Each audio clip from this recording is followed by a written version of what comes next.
Rain hammered against the high windows of the emergency department like a relentless warning. On nights like this, the whole hospital seemed to breathe differently, shallower, quicker, uneasy. The power flickered just enough to make the overhead lights stutter, and every nurse on shift felt that tiny tension rise in their shoulders.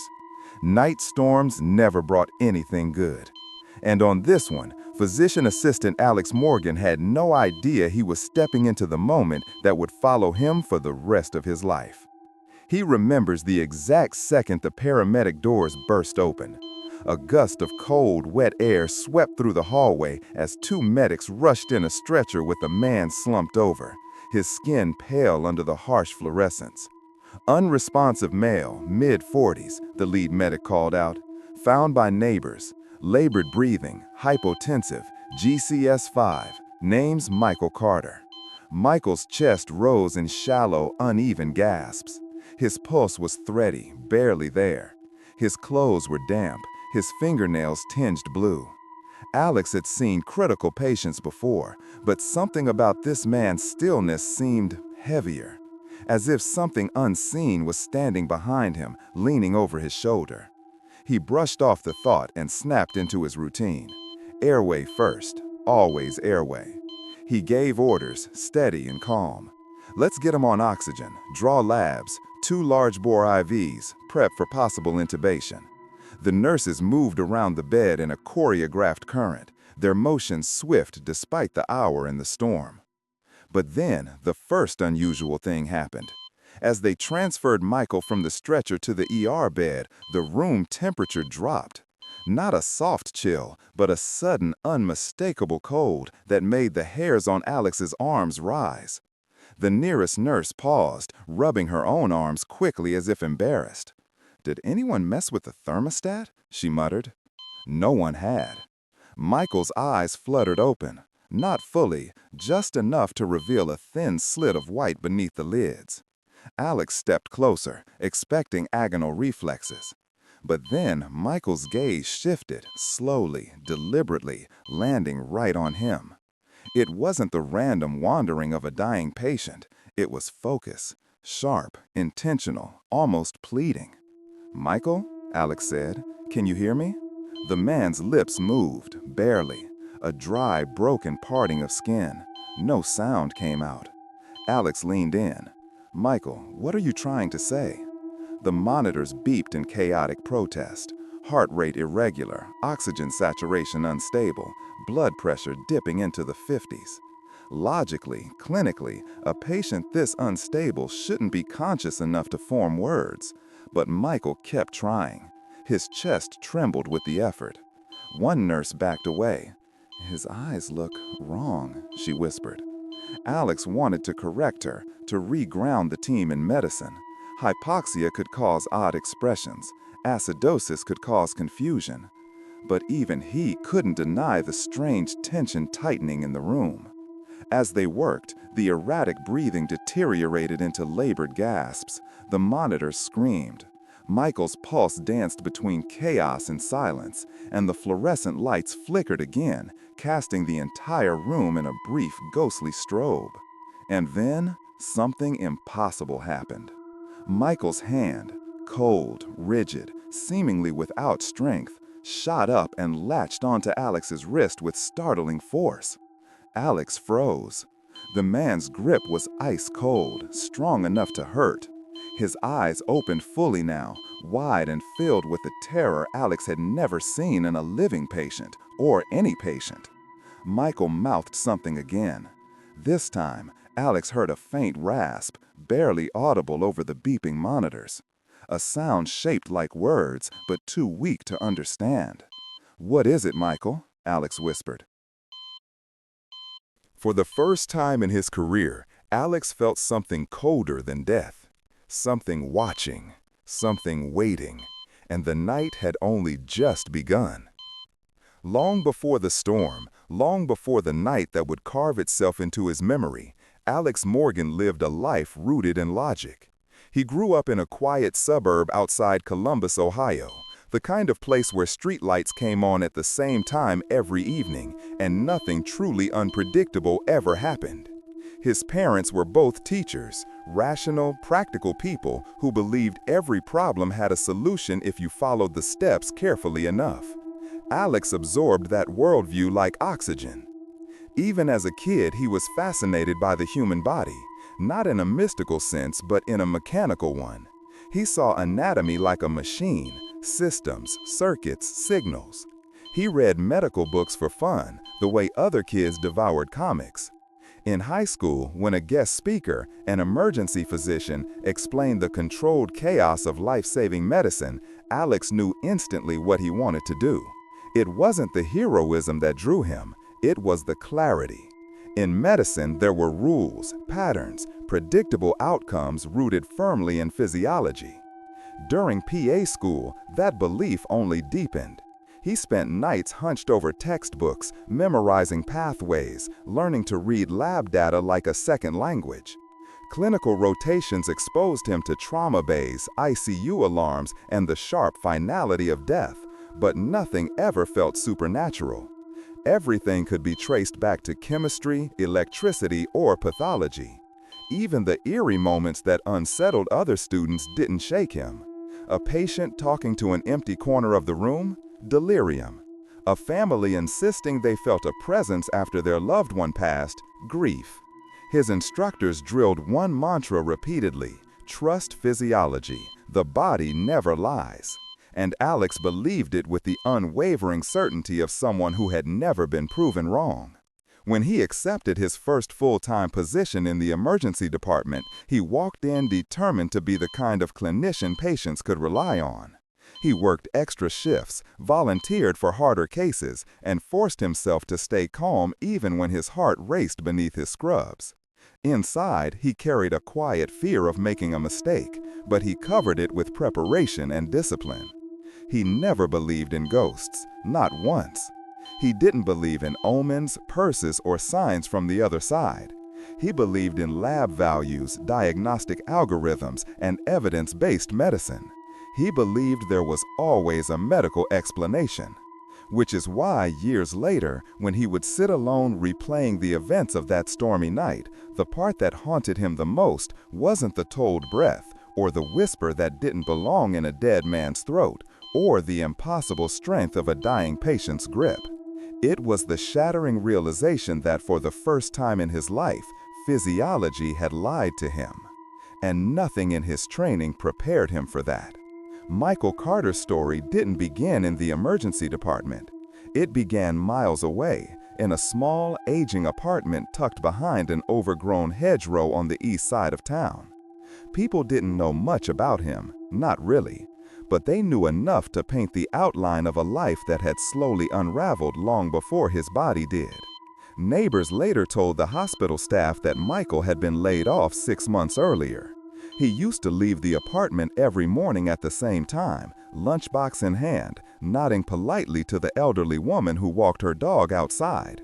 Then, one day, he stopped leaving altogether. At first, people thought he was on vacation. Then they assumed he was sick. Eventually, they just stopped wondering. He kept to... He's going. Code blue. The words cut through the storm outside, through the hum of fluorescent lights, through Alex's tightening chest. Suddenly, the room erupted into controlled chaos. Footsteps thundered through the hallway. A crash cart slammed against the doorframe. Gloves snapped on. The air filled with commands, drug doses, the metallic clicks of equipment being prepared at breakneck speed. Alex climbed onto a stool to begin chest compressions. His palms pressed into Michael's sternum, forcing blood to circulate through a body that was slipping closer to irreversible darkness. Each compression was firm, rhythmic, deliberate. But with every push, the temperature in the room dropped even further. A nurse shivered violently. "Why is it freezing in here?" she whispered. No one answered, because no one could. Another nurse reached for a warming blanket, but stopped abruptly. "Why is the heater off? Did someone turn it off?" "I didn't touch it," a tech said, eyes wide. The monitors flickered like unstable candle flames. The pulse oximeter numbers jumped erratically, first showing a reading impossible for someone in cardiac arrest, then dropping to 0, then stabilizing at a number no one trusted. One of the younger nurses stepped back, instinctively distancing herself from the bed. "This equipment's malfunctioning," she said, trying to steady her voice. "It has to be." But even as she said it, she didn't sound convinced. The respiratory therapist intubated Michael quickly, sliding a tube down his airway with practiced precision. But just as she secured the tube, Michael's entire body lurched upward. Not a reflexive twitch, not a final spasm. A full, unnatural arch, stiff, forceful, almost violent. "Jesus," the therapist gasped, stumbling backward. "That's not possible. His oxygenation is... He shouldn't be able to move like that." Alex felt the hairs on his neck rise. He wanted to explain it, wanted to ground the room in physiology, but even he couldn't justify what he had just seen. The code continued, drugs pushed, rhythms checked, compressions resumed. But something else had settled into the room, something heavy, suffocating, a pressure that seemed to thicken the air around them.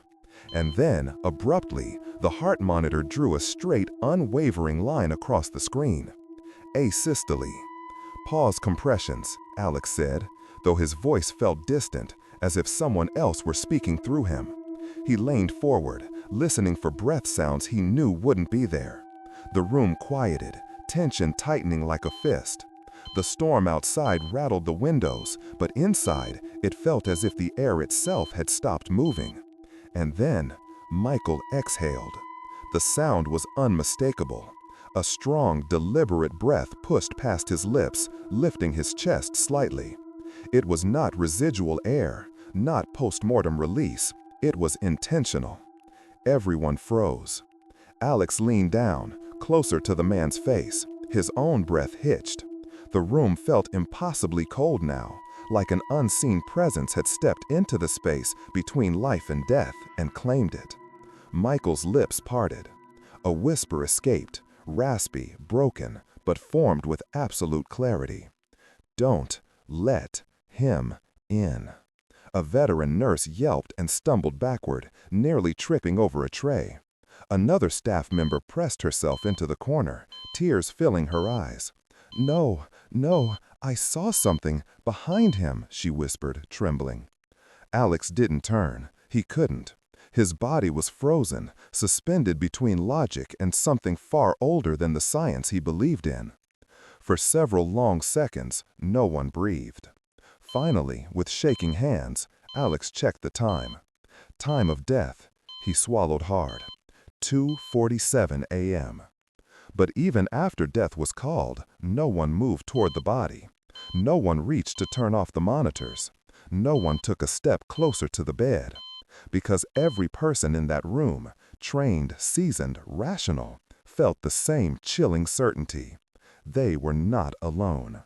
And medicine had nothing to offer for what they had just witnessed. In the minutes after Michael's death was officially called, the room didn't empty. Hospitals have protocols for everything: medication errors, falls, unexpected declines, even violent incidents. But there is no protocol for whatever happened in Michael's room that night. Still, the morning brought administrators, risk management officers, and a chief physician who looked like he hadn't slept in days. They called it a clinical review. The staff who were present during the code knew it was something else. Alex arrived early, still replaying the events like a looping horror reel. He had barely slept. Every time he drifted off, he heard the whisper again, "Don't let him in." He tried to rationalize it, to chalk it up to exhaustion or auditory hallucination during adrenaline overload, but the memory was too vivid, too intentional. The meeting began in a cramped conference room. Fluorescent lights buzzed overhead. A pot of bitter hospital coffee sat untouched in the center of the table. One by one, the staff members involved in the code were asked to give objective accounts. But the administrators weren't prepared for what they heard. The respiratory therapist went first. Her voice trembled. "He wasn't breathing. He was intubated. He couldn't have spoken. But I heard it. We all did." A nurse added, The temperature dropped so quickly my hands went numb. That's not normal. HVAC wasn't malfunctioning. Another nurse, usually stoic, unshakable, confessed, "I saw something in the corner of the room, a shape, a person, but not a person." She broke down crying before she could finish. The chief physician pinched the bridge of his nose. "You're telling me all of you experienced the same thing?" But they hadn't, not exactly.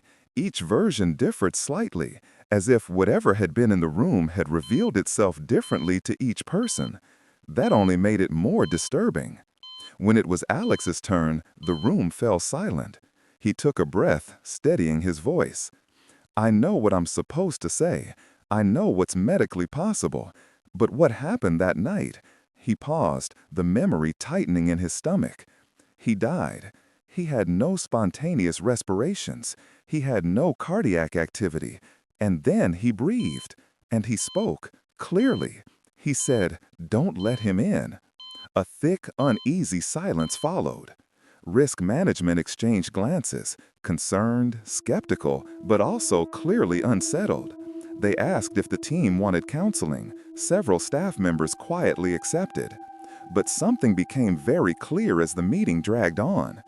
This wasn't going to be documented in the official report. Hospitals don't write down hauntings. They don't record supernatural warnings.